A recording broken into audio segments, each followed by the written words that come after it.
tayo guys. Kasi yung anak ko nag-practice guys. Diyan lang yung White House dyan. Kami nakatira. Ano siya? Ayusin mo pag-drive anak.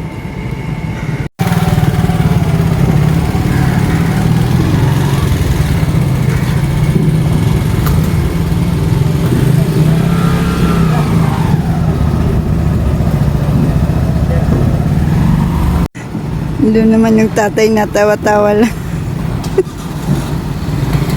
Ang dami nagpa-practice dito guys. Ayan. Doon naman ako, diba, naglalaba ako kanina.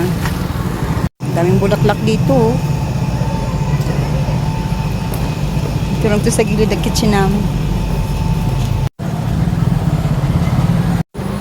Magagalit yan pagka alam niyang binibidyo ko.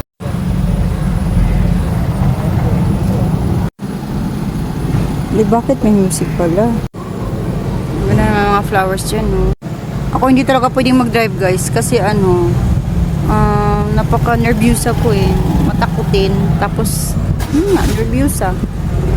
Sumisigaw ako, nag-scream pagka yung malapit ng mabunggo or something. Even mag-cross nga ng street, ang hirap sa akin. I have to hold somebody. Kasi may experience pa ako, yung kapatid ko, naglalakad kami sa daan, nung maliit pa kami. Tapos, dinala siya ng bus. Oo, buhay pa siya. Pero grabe talaga yung dugo. Nakita ko talaga. Tapos ako, syempre, walang nangyari sa akin. Tapos takbo kami ng takbo. Tapos from that moment hanggang ngayon, hindi mawawala yung trauma ba? Traumatized na. Takot ako sa daan sa mga sasakyan. Mayroon din maganda. Ayun na siya guys.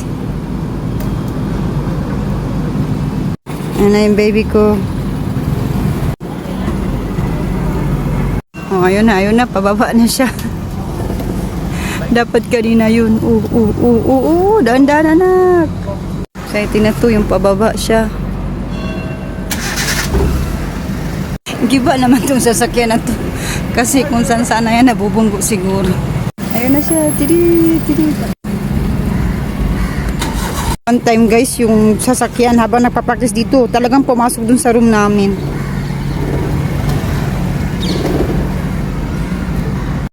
Pero yung baby ko, paakit na siya. Oh, pababa na siya, pababa. Ganda, anak.